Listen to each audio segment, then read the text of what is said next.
Good morning and welcome to the Masters of Percussion webinar series presented by H3 Collective. You are at our second session of the summer called Afro-Cuban Drumming with Derek Thorne, and we are so thankful that each of you have joined us today. My name is Jess Pilo and I am your webinar host, and I'd like to start with some virtual housekeeping so that you can get the most out of our time together. To start, your microphone and your video have been turned off, and this will give our artists the space to share and to teach without interruption. And if you are having technical difficulties on Zoom, please send us a message in the chat, and you can do that by clicking the chat button at the bottom of your Zoom window, and we will see your message there and do our best to assist you. I will be back soon to tell you more about our session today, but for now I would like to welcome Kevin Fell to the screen. Hello, everybody, and thank you for joining us online, whether you're joining us from Toronto, someplace else in Canada, or from another place in the world. And if you spent time with us last Saturday, welcome back. We're very, very happy to have you. We have an entirely new lineup for today, which we'll get to as soon as I'm done with our necessary introductions, and a thank you to all of our stakeholders. My name is Kevin Fell. I'm the director of H3 Collective. The collective is comprised of award-winning musicians and performers from the African diaspora who now call Toronto, Canada, home. The 3 in H3 stands for heads on, hearts on, and hands on, and it's our hope that we engage all 3 of those faculties in our audiences. We were first presented with this opportunity to perform in Fountainhead Park in Toronto as a part of Toronto's Arts in the Park initiative. And the idea was to help artists animate and build community within your local park. However, due to the COVID-19 pandemic, the program has been moved online, but our intention is the same, to build community through the arts. I'm very happy to kick off today's session with drummer Derek Thorne, who will be teaching us about Afro-Cuban percussion in this, our second webinar in our 4-week-long webinar series titled Masters of Percussion. So if you enjoyed today's session, if you enjoyed last week's session, please know there is still more to come. We're halfway there, 2 more weeks to go. At this time, I would like to thank our event sponsors and our community partners. A big thank you to the City of Toronto, who is covering the cost of this program, and to our City Councillor, Anthony Peruza. A big thank you to Arts in the Parks, the Toronto Arts Council, the Toronto Arts Foundation, to HOZA Creative Mediation, which is an issue-based theatre company in Toronto. Thank you to Deb's Roti and Doubles. Once you visit Fountainhead Park and you start to feel hungry after the magnificent walk through the park, you can pop over to Deb's Roti and Doubles and grab something delicious to eat. And they've also sponsored a voucher, which will be drawn at the end of today's webinar, so you can go and fill your bellies at Deb's Roti and Doubles. Thank you to them. Thank you to our partner, Rise Edutainment, for introducing us and all of us to some amazing artists who we have the pleasure of sharing this platform with. Thank you to the Jane and Finch Community Center. And last but not least, thank you to Friends of Fountainhead Park. The parks, for us living in Toronto, know that they're really at the heart of every community. And we are very proud to be a part of the Fountainhead Park family. Jess, please take us to the park. Hello, everyone. Thank you so much for joining us today. Really appreciate it. Have you heard about Friends of Fountainhead Park? Well, the park is a great place to interact with your neighbors, to make new friends, to learn a new skill, and to explore what nature has to offer. Friends of Fountainhead Park is a group of friends and neighbors who have come together to create meaningful interactive activities that's built on fun and community wellness. At Friends of Fountainhead Park, we want to heighten the community wellness by ensuring everyone feels welcomed, safe, and a sense of belonging when they go to the park. With the help of our counselors and MPPs and other organizations, we have been able to collaborate to bring you a series of events that you would have never thought could happen at the park. Dominoes in the park, movies in the park? What about gardening in the park? Zumba in the park? What about arts in the park? Sounds like fun? Then we want to hear from you. With the major transformation of the park, this is the perfect time to get involved in these activities, and let's bring the community to the park. Join us on our Facebook page at Friends of Fountainhead Park, and make sure you take note of the rest of our contacts down below. And let's bring this community to the park. Thank you so much for listening, and I'll see you at the park. The park is open today on this beautiful rainy day in Toronto, and although some of the facilities are unavailable at this time, you are able to visit in groups of up to 10, and you're reminded to stay safe by practicing social distancing. I would like to introduce you to a fellow member of the community, Constance Boache. Constance is a longtime resident of the Fountainhead Park community and is the community coordinator for the Friends of Fountainhead Park, which I think is a very, very exciting organization. She's here to share the work that she's doing in the community with you. Hi, Constance. Hi everyone. Thank you so much for allowing me to come on just for a few minutes to just talk about Friends of Fountainhead Park. I'm really excited. The last live that we did, I got so much feedback from friends and also from community residents who also watched the last live. So I'm really grateful for all the great feedbacks. I just want to know that at this time we're just brainstorming so many ideas for the future for Friends of Fountainhead Park. So please join me on the Facebook page that we have, Friends of Fountainhead Park. And also, if you'd like to send an email, please send an email to friendsoffountainheadpark9@gmail.com to just give your ideas and what we can do to really make the York University Heights community a great place to live and a great place to play. Thank you so much to Mark and Jess for allowing me to come on, and all the other agencies who has been made possible for today to happen. So thank you very much. Thank you, Kevin, and thank you, Constance. And I have put that Facebook page as well as the email address right into the chat, so you can go to that Facebook page to learn more about this initiative. Now, our first artist joining us today is Yeti Ajashin, aka Yetunde, and Lady Sohn, one of the most arresting voices on the Canadian music scene, often drawing comparisons to music legend Celia Cruz and Cesaria Evora. Yetunde brings a powerful yet gentle contemporary voice to the rich vocal and percussion traditions of Afro-Cuban music, with messages of everyday life, love, and the issues that affect us all.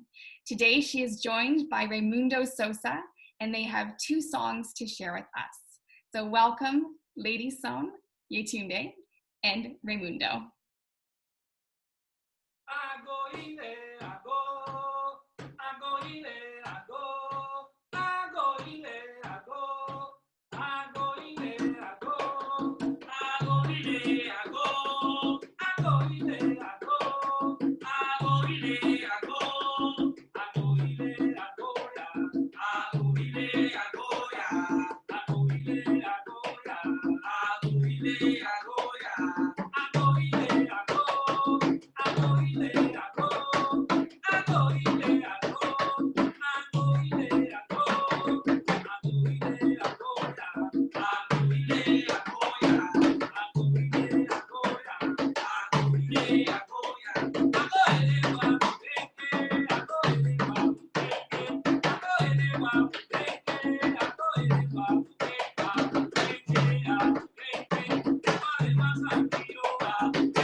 Wow, thank you so much to both of you for sharing your music with us. You have such a beautiful harmony together, and I'm already seeing some comments from our attendees who just absolutely loved it. So thank you so much for sharing. Yetunde, can you tell us more about your upcoming album and perhaps how our listeners can connect with you? Absolutely. So I've been known to play Afro-Cuban and salsa and son montuno here in the city for about 15 years now. And I'm kind of embarking on a new project called Africa Libre, which is meant to lay notice to the African diaspora and the music and the culture that's been created out of the diaspora, and as well bringing, fusing those sounds such as hip hop, R&B, reggae, funk, black sounds from the diaspora, mixing them with the traditional Afro sounds that come out of the continent. So I'm very excited to be bringing this new project. It's very personal and very close to home for me, and is a direct sort of expression of my own personal culture. So I'm very excited about that. It's going to be awesome. I'm going to be putting it out in September, likely September or sometime in the fall anyways, as COVID has caused some grief around getting things out in a timely fashion, but we're working very hard to get it out to people. You can catch me at www.yetundemusica.com. Yetunde, Y-E-T-U-N-D-E, Musica, M-U-S-I-C-K.com. That's my website. I'm on all the social media, Yeti Sabor at Instagram, Lady Son Music on Facebook. You can catch me on Facebook. You can catch me all over the place. So that's thank you so much. That's where you can find me. That's perfect. Thank you so much, and we're certainly looking forward to that album. And I'd like to also thank my friend Raimundo Sosa as well for partaking with me today. So again, you can learn more about Yetunde's music at Yetunde Musica, which is now posted in the chat. yetundemusica.com, which is posted in the chat there for you. So in just a moment, we will have Derek Thorne come on to teach us Afro-Cuban drumming, followed by a Q&A. And to participate in this Q&A, you can click the Q&A button at the bottom of your Zoom window and type your question in there. And Derek will get to your questions at the end of the presentation. And if you have joined us on Facebook Live, you can still participate in this Q&A. Just put your questions into the chat and those will be sent over to us here on Zoom. Now it is my great pleasure to introduce Derek Thorne. Derek Thorne was born and raised in Trinidad and Tobago. In 1991, he began teaching himself congas while earning his English Lit BA at McGill. He later studied Latin and Caribbean percussion with Cuban legend Quinto and Toronto salsa master Luis Orbegoso. Derek's studio credits include Alini Morales' Juno-nominated album Flores Tambores y Amores in 2011, Cobo Town's Jumbie in the Jukebox in 2013, the forthcoming album Love and Protest by singer-songwriter Joni Narita, and the Soul Motivators album Do the Damn Thing. Welcome, Derek. Okay, good morning, everybody. How are we doing today? My name is Derek Thorne. I don't see how I could introduce myself any more capably than Jess just did. Thank you very, very much for that, Jess.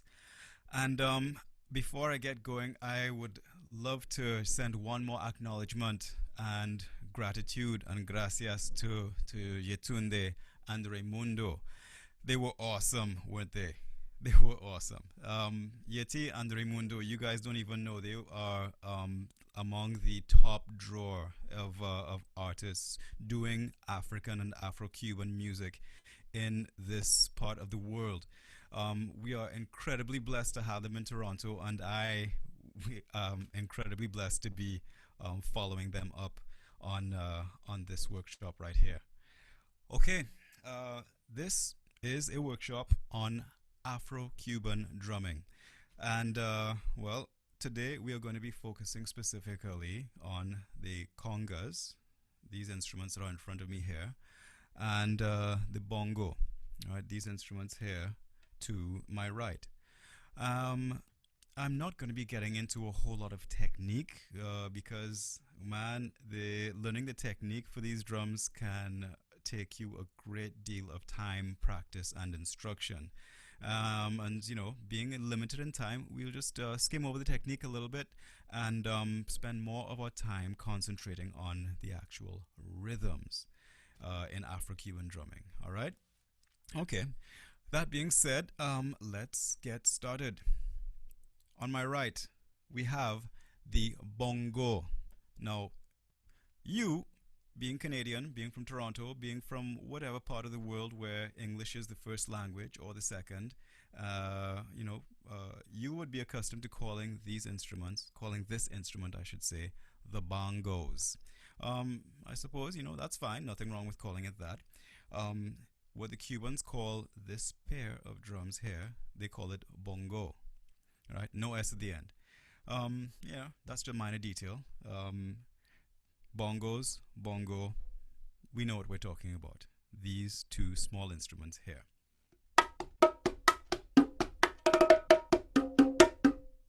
Now, normally, traditionally, you play the bongo down between your knees. Okay, you have a bongo player. He or she is holding the instrument between his or her knees right here and playing it down low like this. Right now, since I am a working percussionist here in Toronto, and the majority of the music that I do, well, most of the bands, most of the artists, they don't hire more than one percussionist. Right, they just hire me, and so I've got to do more than one thing at a time. So this is the kind of setup that I have. Congas here, bongos on a stand here. All right, you might see that in some live outfits as well. Okay, so bongo player playing either down in the knees or up on a stand. And here is one of the rhythms that you are quite likely to hear the bongo player doing.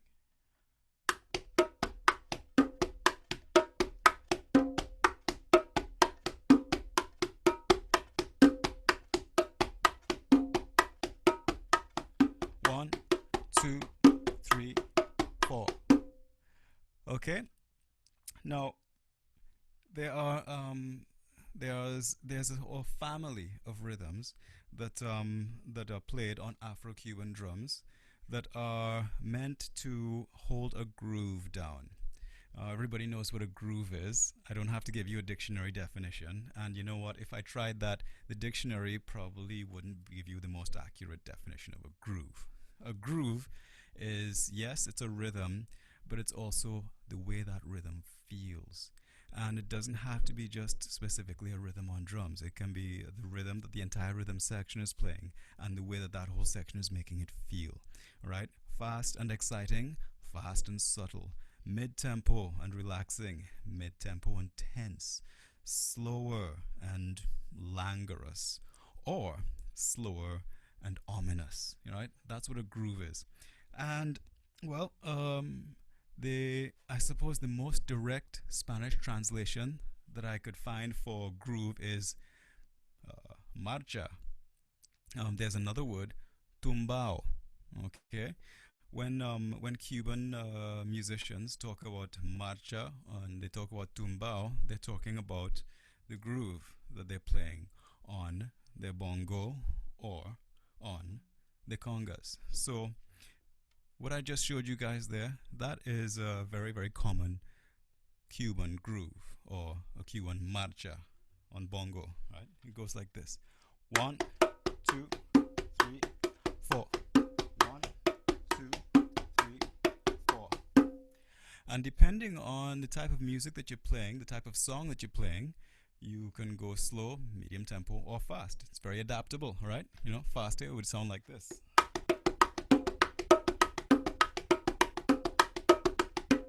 And you can also introduce variations into your groove as well, okay? Depending on how you like to play, what kind of skills you like to show off, whatever you are feeling, whatever you want to express in that part of that song in that moment, right?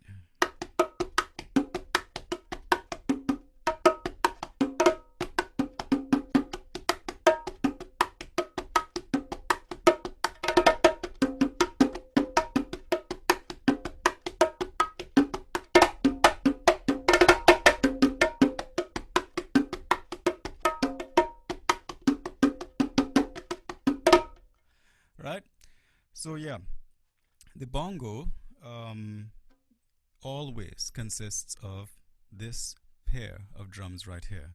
The smaller drum on the left hand side, that is called the macho, and the wider one on the right is called the hembra. Macho and hembra. And the macho or male is the higher pitched one, and the hembra is the lower pitched one. And again, macho is on the right, hembra is on the left. Now, you might have noticed that the way that I'm playing the bongo, I'm not simply playing it like this. Okay, I'm doing a slightly more involved thing, especially with my left hand. And my right hand, well, it's it's hitting particularly the macho here in different spots, right? Let's start with what's going on with this left hand here. So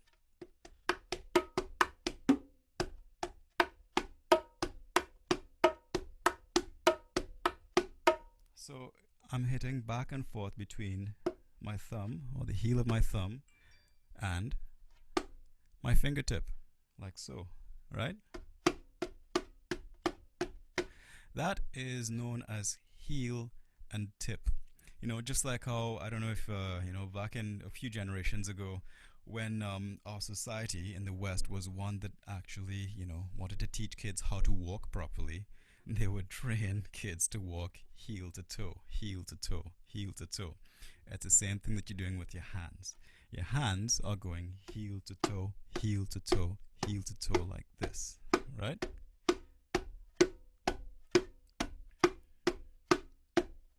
And they can't just go randomly heel to toe.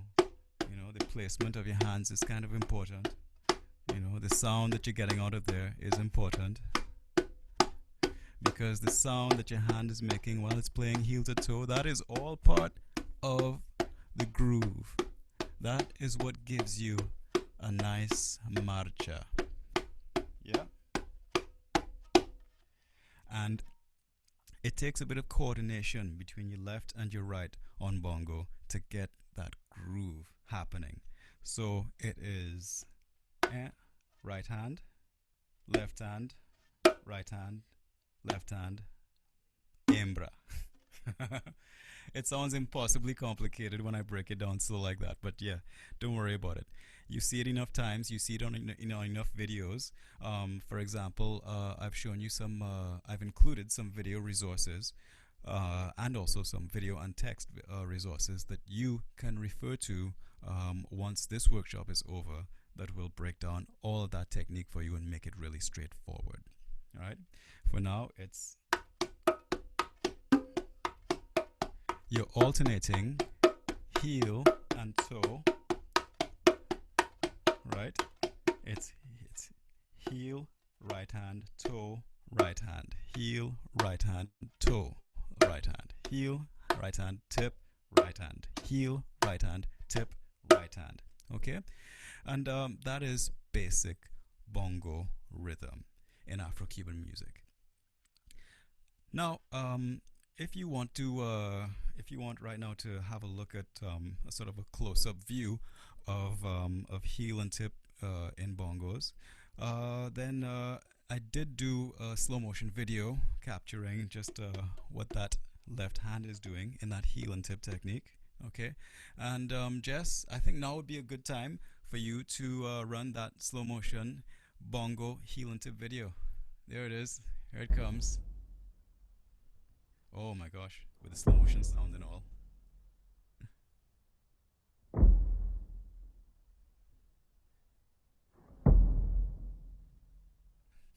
Yep.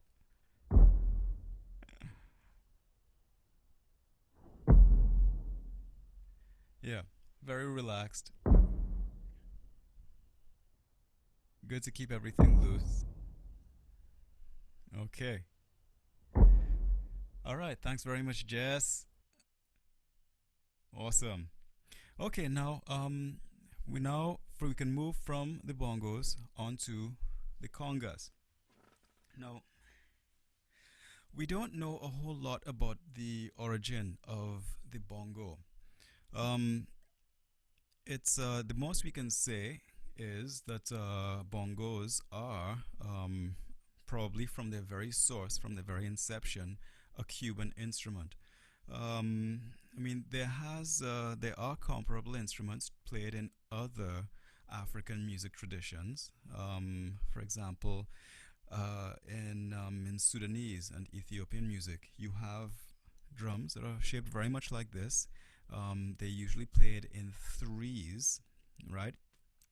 But I, myself, I'm not certain as to which came first, right? That triple Sudanese instrument or the bongo. The bongo itself was first seen in Oriente, that's the eastern province in Cuba, around the end of the 19th century. The congas now. Congas. These tall,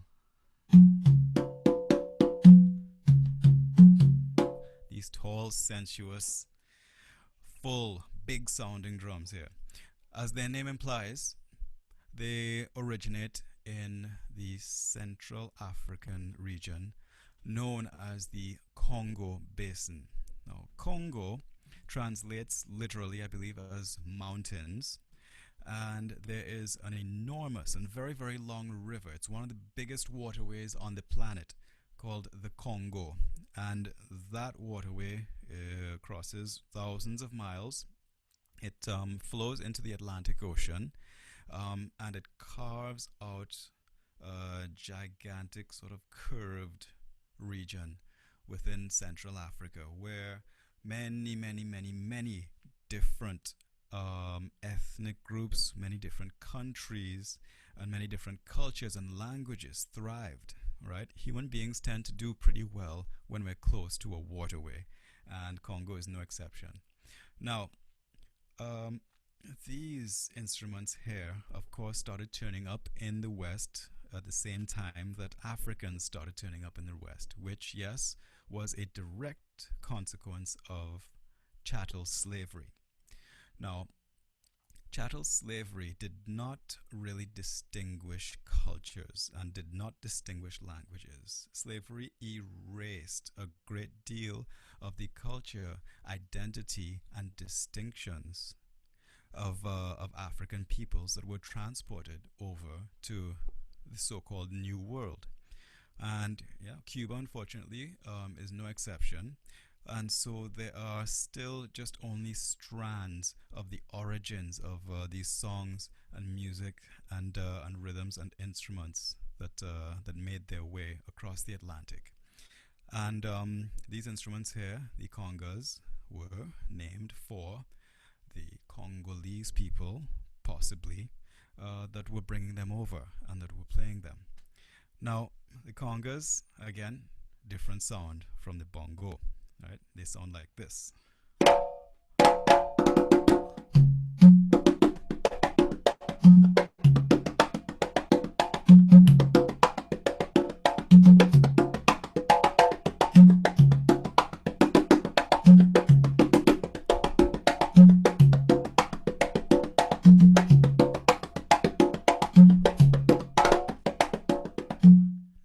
Okay. Now I've got three here. Just a moment ago, when you were enjoying Jetunde and Raimundo, Raimundo was playing two instruments, right? He was playing two congas. Now, up to you, your choice. You can have as many or as few congas as you like. Originally, way back in the day, before about the middle of the 20th century, in Cuba, congas were generally played one to a man. So one person, one drum. Another person, another drum. Another person, another drum. It was around mid-century innovation to start playing two congas to one man, right? Like this.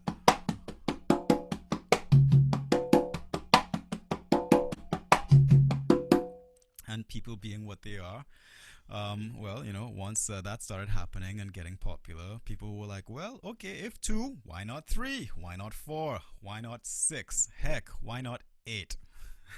So,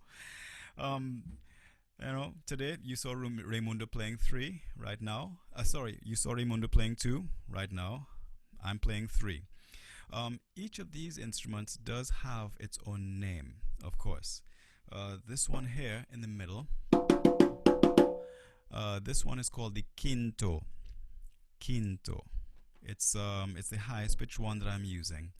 And speaking of pitch, the pitch of each instrument is related to two things. First of all, the size of the head, right? The size of the skin. That's the size of what the skin is stretched over. All right. So the size of the head, all right, is one of the things that determines the pitch and quality and sound quality of the instrument. And the second thing is the tension. So it's kind of hard to see here, but there are these tension lugs on the instrument here. Right, so they are tuned, and they are tuned with this. This is a wrench, or well, yeah, it's a socket wrench. And so with a socket wrench, you will adjust the tension on each of these instruments until they produce the notes that you want them to produce. So getting back to what these instruments are actually called.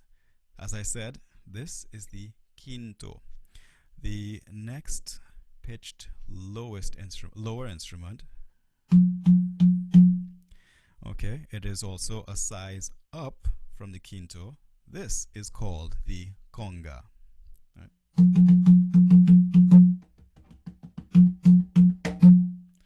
And the lowest pitched instrument over here, okay, also one size up from the Conga. This is the Tumbador. Now, it's kind of formal to call it the Tumbador. It's much more commonly referred to as the Tumba. So, Quinto, Conga, and Tumba.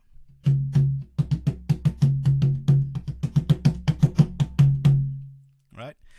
And as I said, you can tune these instruments however you like, according to your own preference, and you can play as many or as few of them as you like, according to your own preference. I like playing with 3. That's my own preference. Some of you probably have the question right now. Well, okay, do they always go in that order? Is it the highest one in the middle, the next one on your left, and the lowest one on your right? Not always. In fact, in my first years of learning congas, I had the tumba and the conga switched. I had the conga on this side and the tumba on this side. And, over the years, things simply changed. I changed my mind, and this is how I play them now. Right. So, what about rhythm on the congas? Yes.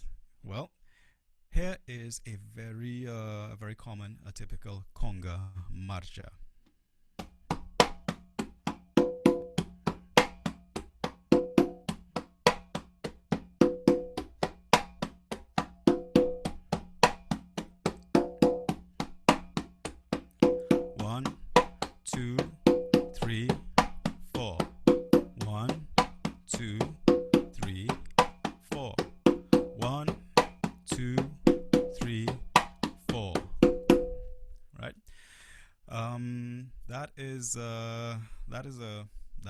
That is actually called marcha.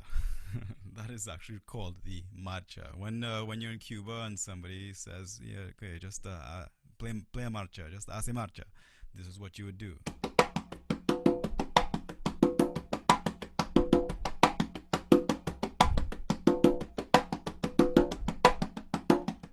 Right, something like that. Now, there are many different rhythms and dances that the congas were used for, both before their trip across the Atlantic Ocean, from Central Africa, and after, when they were repurposed for the new lives and the new circumstances that African people were living in Cuba. And so, one good thing about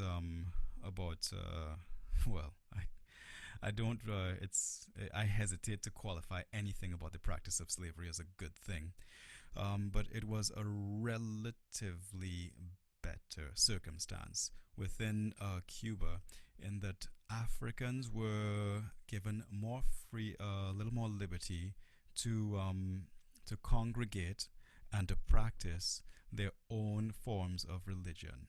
All right, they had a bit more liberty that way than enslaved Africans did in French and in English colonies. So, as a result, there was a few more strains of identity and origin managed to be preserved in Cuba. right? Compared to a lot of other places where the Africans were brought as slaves.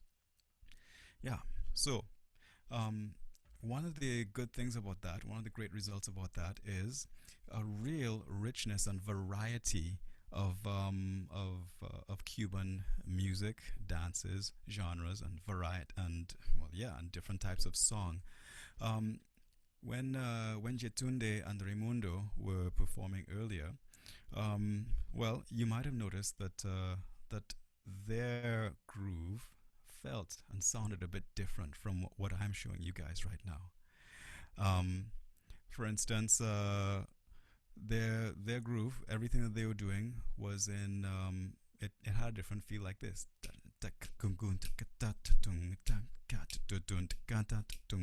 like that. It was in a time signature that in Western music we call 6/8, right? 1 2 3 2 2 3 3 2 3 4 2 3 1 2 3 2 2 3 3 2 3 4 2 3. Okay.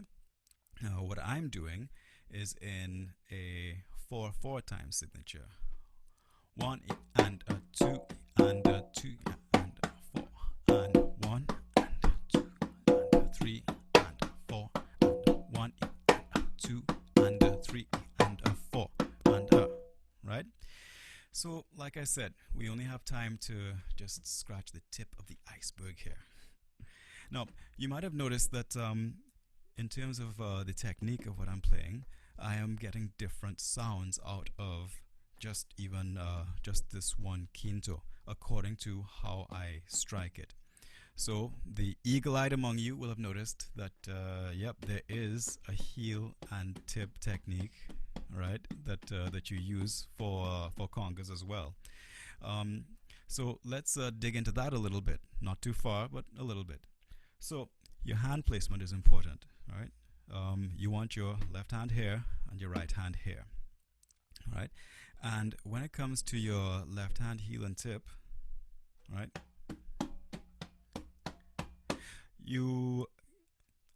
There are different schools of thought and schools of playing on this. My very first conga teacher in Montreal, he was a man who had learned from Mongo Santa Maria. He showed me heel and tip as literally the heel of your hand hitting like that and the tips of your fingers hitting like that. Later, when I was learning from people like Changuito and Luis Orbegoso, a great local musician as well, well, the heel and tip that they were showing me involved flatter hands like this. So the heel was basically like, the flat of your palm, and then tip was your fingertips.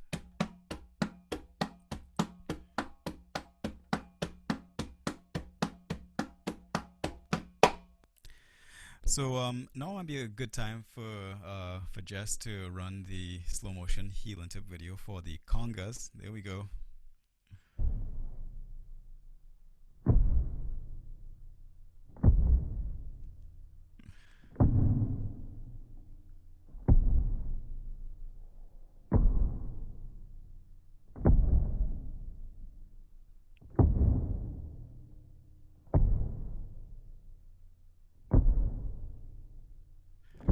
All right.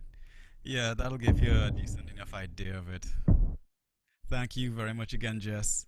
So, a good, relaxed, and efficient technique was something that was always drilled into me, and I guess that's why in slow motion my fingers look a little bit like seaweed. And I think that's a good thing.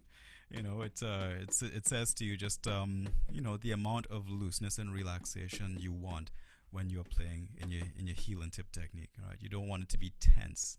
You know.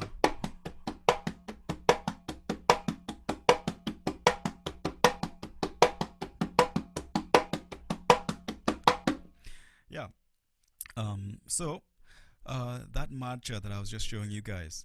Now the way that is played is heel, tip, slap. Heel, tip, slap. That's the first part. All right?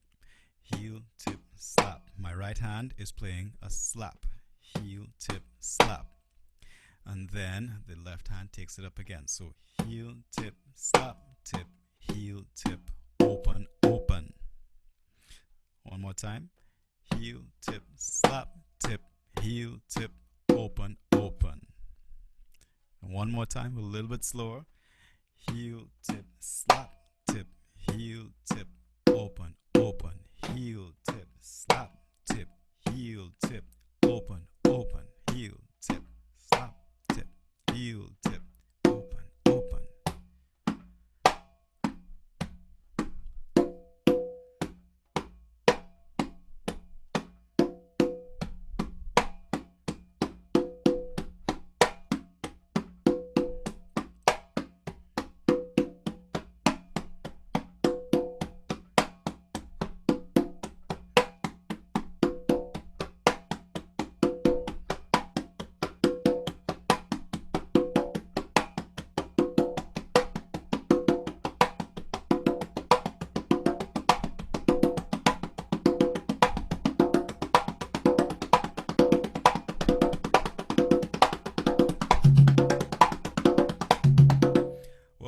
Slow down, Derek. Slow down.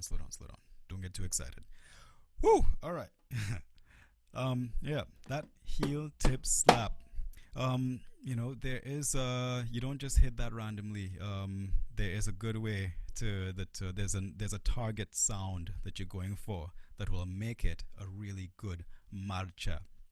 You want your heel to have a certain distinct sound. It has to be heard. You want your tip to have a different sound that has to be distinguishable, and of course that slap, that has to be there too. And your open tones, well, they got to be nice and full and punchy, right?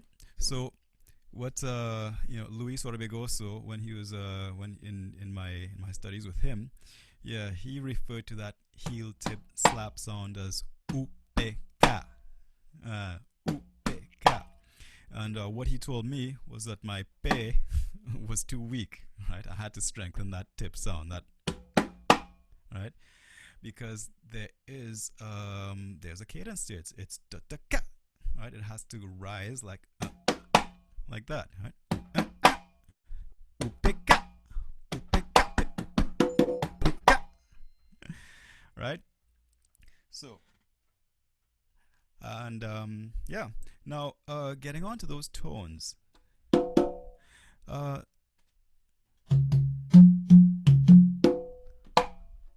Yeah.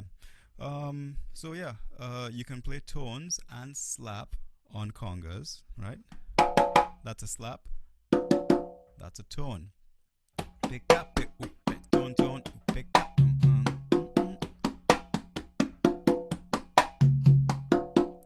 Now, your slaps and your tones can be two different notes.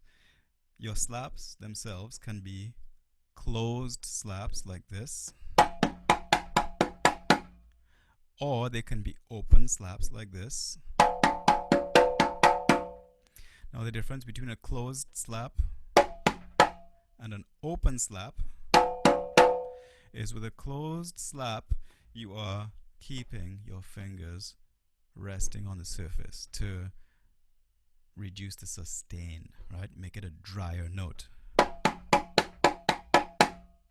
right? A dry slap sounds a little sharper. An open slap sounds more ringy and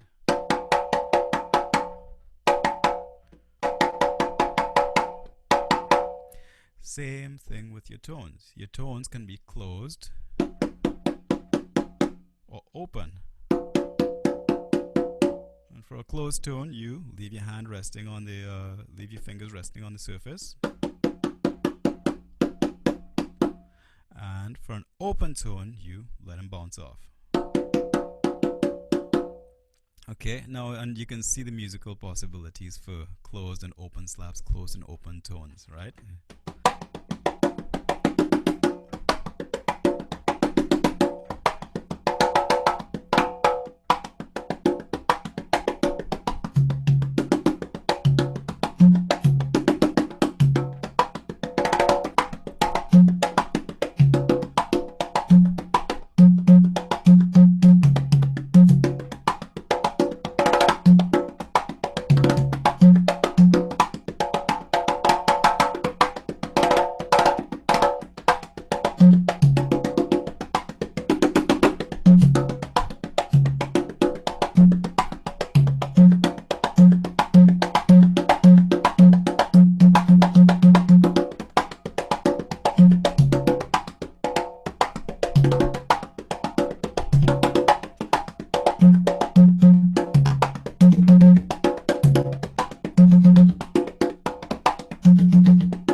right. So, I think we are running out of time. Oh my goodness. And I feel like I have so much more that I'd love to show you guys. But there we go. That's, I believe it's time for us to get into the Q&A very shortly. But before we get into the Q&A, can I please just show you guys one more thing? I don't know what the name for this note is. I call it Moo. I'm sure that there is a traditional Cuban name for it. Perhaps Yetunde or Raimundo could chime in on the chat with that. But what you do is you moisten the fingertip a little bit, and you... Oh, listen to that. One more time on the tumba. Moisten, and you run your fingertip along the surface of the conga while you play a note like this.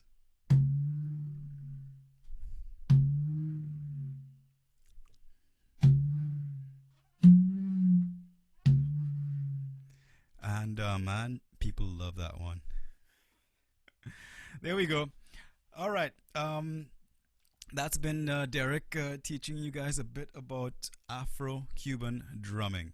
And I am happy to, let's get into the Q&A.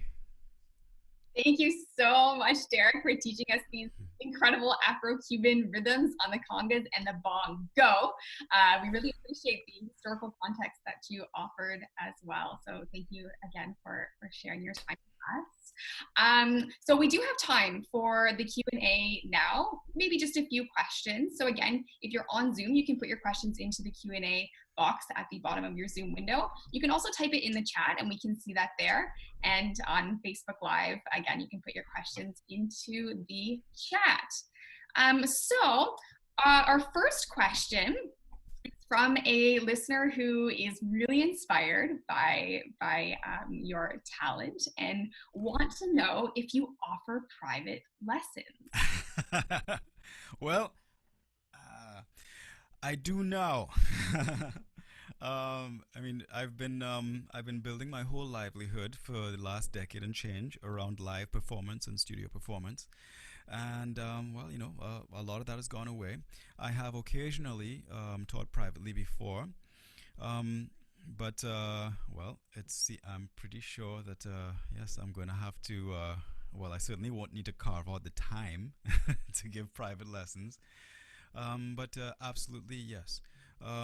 If you're interested in taking private instruction with me, absolutely get in touch with me. You know, my phone number 416-230-5598, or you can email me at derek@derekthorne.net. Oh, look, yep, there it is in the chat. Just added those into the chat. So please make sure you note down that contact information because the chat will not be saved at the end of the session today. Okay, and so then a follow-up question, do you do virtual school visits? Do I do virtual school visits? Wow. What are those? I'm kidding. Well, school visits, you know, school workshops and school presentations have been a significant part of my work for the last oh my goodness, ever since I've been working, and since all of that now I'm anticipating is going to have to be virtual, then the answer to that question is absolutely 100% yes. I have not yet done a virtual school visit, but you know, schools have been such a significant part of my career and such a significant part of my work that I really hope that you know, that quarantine will not have to change that, and that once schools do reopen, yeah, that we will be able to find a way to virtually, you know, do something along the lines of what I used to do before. Excellent. That's great news for those who would like to learn from you. And again, you can get in touch with Derek at derekthorne.net. I do have a couple of questions for you in our Q&A box here. Here's a question from Mark. Can you get the congas to moo in harmony? That is a good question. Technically, you would need to have four hands to do that, but let's see what I can do here.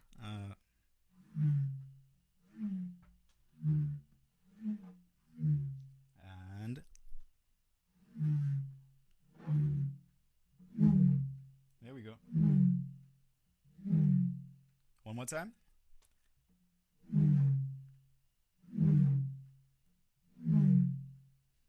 I guess that's the first time I've ever done that. Oh my goodness me.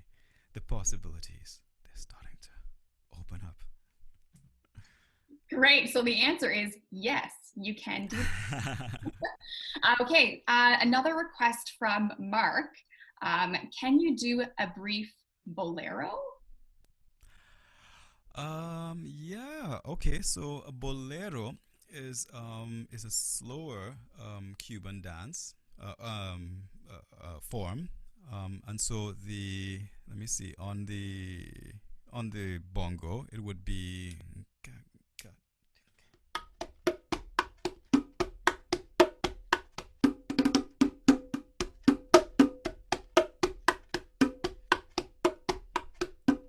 and on the congas at the same time, the conguero would be playing. No, sorry. No, that was, yeah, I played that a little too fast. Yeah, so a bolero would be.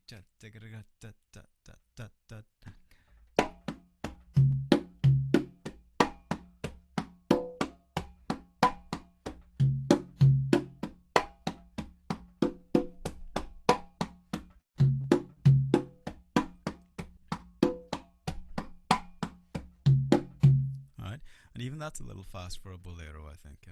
Yeah, a bolero can be really, really, really, really slow. Like.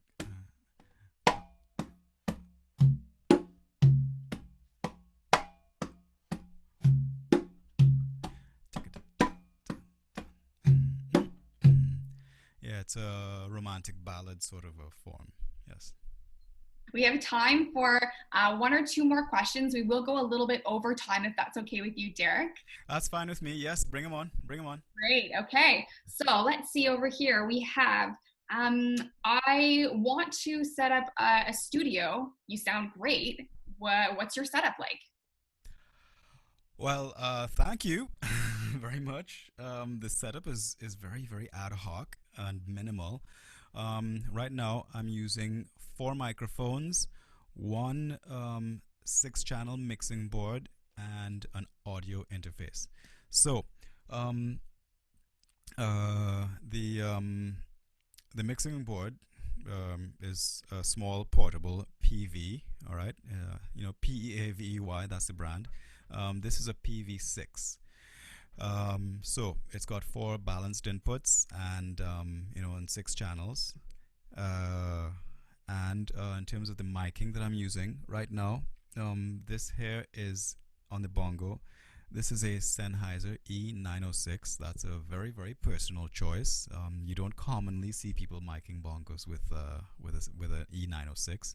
You more commonly see this microphone slung over the front of a guitar amplifier, in live shows. Guitar guys love 906s. I like the 906 because of you can there's a switch on the back that you can for you to roll off different frequencies, and I was using this one gig that I was doing a couple of years ago, and I just loved the way that the crispness that it lent to the bongos. So that's why I use that. This vocal mic here, or I should say the mic I'm using for my vocals, it's not a vocal microphone. It is a condenser, so-called wide diaphragm condenser called an AT2020. That's by Audio-Technica.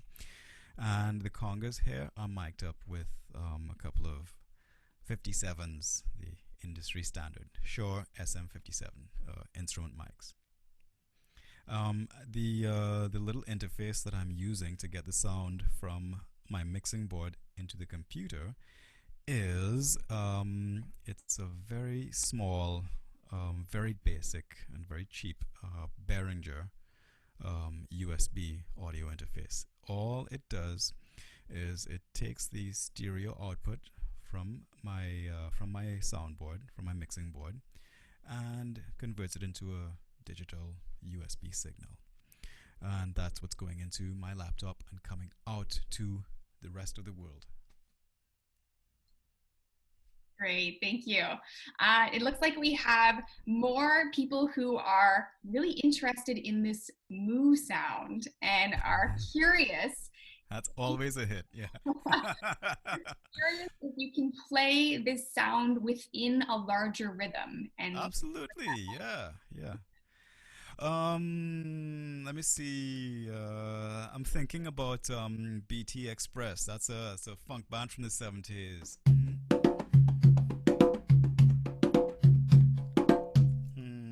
Yeah, sometimes you need to have good reflexes.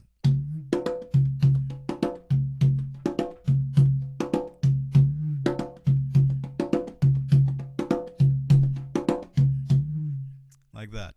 Or however you like.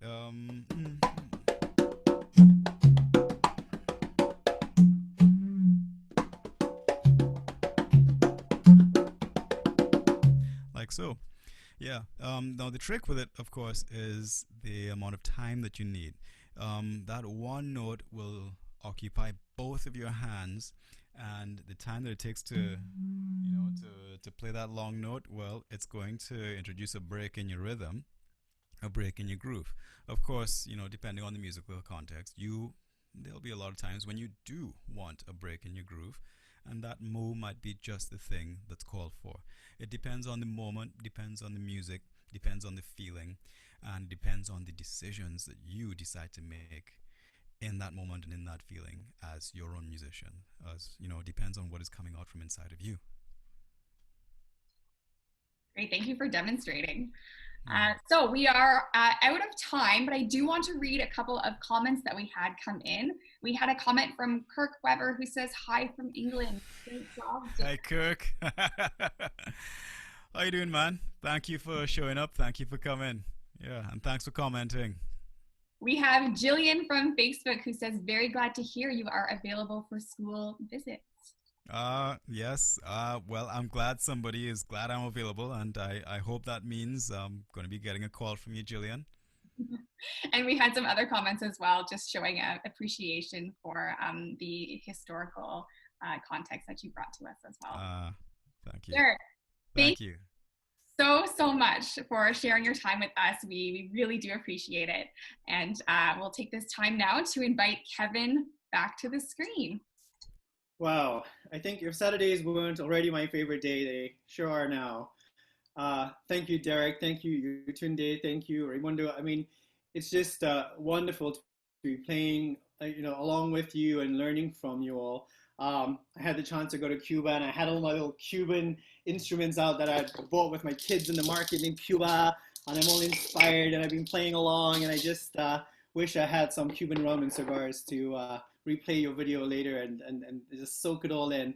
I really must take a moment just to say that I've had the enormous honor and privilege to work and perform with Derek Thorne over the last 10 years. And, he is truly a musician with such integrity for sound, such integrity to the historic underpinnings and origins of these sounds and these instruments. And they're human stories. And when we follow an instrument, when we follow a rhythm, we discover an entire history. And I think Derek has really been able to bring that history and that integrity along with his music to audiences. So thank you for doing that again so beautifully and modeling that for us so beautifully today, Derek. A lot of work goes into a program like this, especially when we've planned to do it in the park and then take it online. So I have to thank again Rise Edutainment and Tunde aka Lady Song and Raimundo for their wonderful performance. To all the artists and members of the H3 Collective. Next week you'll join Mark Sepik, who's been commenting here today online. I want to say a very big thank you to Jennifer Fell for initiating our involvement in this project, for grant writing and coordinating our event in the park, and again, this event online.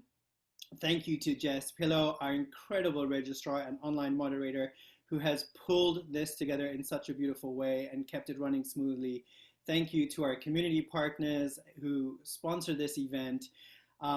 And thank you to you for continuing to support the arts, especially at this time. It's a very difficult time for artists and for many people as they pivot in their businesses and their careers. And so thank you for your support. Thank you for joining us. And we hope to see you again next week when we join another master of percussion, sound sculpture, and guitarist, Mark Sepik. And Jess is going to give us a little few more details about that. So thank you, everybody. Thank you, Kevin. So as Kevin just said, we will be back next Saturday, July 18th from 11 a.m. to 12 p.m. And that will be with Mark Sepik teaching us all about upcycled instruments. So I'm going to take a moment to share my screen with you. And if you haven't registered already, you can do so at mastersofpercussion.eventbrite.ca. And this will give you access to the event page, which has all of the Zoom links and other resources that will help you get the most out of our webinar series. And if you do want to learn more about Derek, you can go to hosa.ca/masters. You can scroll down, find Derek's picture right here, and you can click on check out these videos and resources for more. And if you do have more questions that we didn't get a chance to answer today for Derek, maybe you want to know where you can buy a good drum or maybe where you can get a drum fixed, you can of course email Derek, and that's derek@derekthorne.net. Now, our whole webinar series is part of a larger event, which is sponsored by Arts in the Parks in Toronto. They are supporting a number of events, and the full event calendar is available on their website, which is artsintheparksto.org. This afternoon, for example, there's some virtual storytelling by Storytelling Toronto. That's at 1 o'clock. And there are other live music events as well. So you can take a look at the event calendar to see what is available for you this summer. Now, when you close your Zoom window, a survey will pop up on your screen, and we would appreciate any feedback that you would like to offer on your experience at this webinar. And if you are joining us on Facebook, the survey link is available to you in the video description. When you fill out the survey, you will be entered to win a draw for a gift card at a local store, and we will email the winners and also post their names on our social media. And finally, if you loved this webinar, Arts in the Parks would like to interview you. So if this interests you, you can contact them through their website. And again, that's artsintheparksto.org. Thank you again for joining us, and we wish you a joyful week.